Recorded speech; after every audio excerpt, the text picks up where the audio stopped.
श्री कृष्ण गोविंद हरे मुरारी। हे नाथ नारायण वासुदेव। भगवान बलराम जी का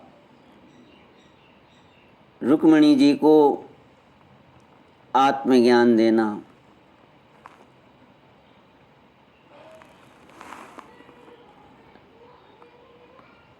श्री बलराम जी कहते हैं कि साध्वी, तुम्हारे भाई बंधु समस्त प्राणियों के प्रति दुर्व्यवहार रखते हैं।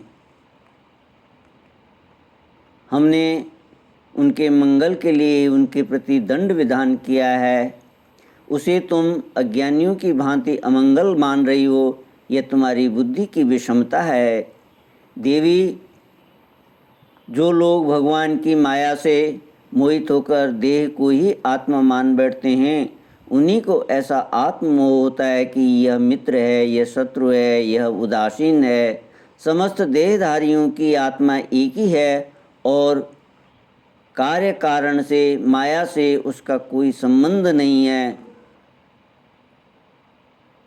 जल और घड़ा आदि उपाधियों के भेद से जैसे सूर्य, चंद्रमा आदि प्रकाश युक्त पदार्थ और आकाश भिन्न भिन्न मालूम पड़ते हैं, परंतु हैं एक ही, वैसे ही मूर्ख लोग शरीर के भेद से आत्मा का भेद मानते हैं। यह शरीर आदि और अंत वाला है। पंचभूत, पंच प्राण, तन्मात्रा और त्रिगुण ही इसका स्वरूप है। आत्मा में उसके अज्ञान से ही इसकी कल्पना हुई है और वह कल्पित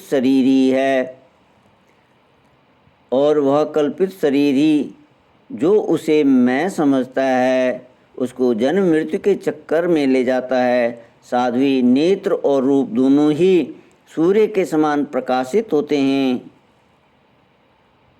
सूर्य ही उनका कारण है, इसलिए सूर्य के साथ नेत्र और रूप का न तो कभी वियोग होता है और न संयोग।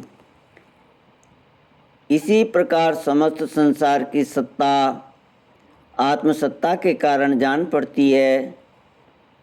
समस्त संसार का प्रकाशक आत्मा ही है। फिर आत्मा के साथ दूसरे असत पदार्थों का संयोग या वियोग हो ही कैसे सकता है। जन्म लेना, रहना, बढ़ना, बदलना, घटना और मरना, ये सब विकार शरीर के ही होते हैं, आत्मा के नहीं। जैसे कृष्ण पक्ष में कलाओं का ही क्षय होता है, चंद्रमा का नहीं, परंतु अमावस्या के दिन व्यवहार में लोग चंद्रमा का ही क्षय हुआ कहते सुनते हैं। वैसे ही जन्म मृत्यु आदि सारे विकार शरीर के ही होते हैं, परंतु लोग उसे भ्रमवश अपने आत्मा का मान लेते हैं। जैसे सोया हुआ पुरुष किसी पदार्थ के न होने पर भी स्वप्न में भोग्य और भोग रूप फलों का अनुभव करता है, उसी प्रकार अज्ञानी लोग झूठ मूठ संसार चक्र का अनुभव करते हैं। इसलिए साध्वी, अज्ञान के कारण होने वाले इस शोक को त्याग दो। यह शोक अंतःकरण को मुरझा देता है, मोहित कर देता है, इसलिए इसे छोड़कर तुम अपने स्वरूप में स्थित हो जाओ। श्री कृष्ण गोविंद हरे मुरारी। श्री सुखदेव जी कहते हैं कि परीक्षित, जब बलराम जी ने इस प्रकार समझाया, तब परम सुंदरी रुक्मिणी जी ने अपने मन का मैल मिटाकर विवेक बुद्धि से उसका समाधान किया।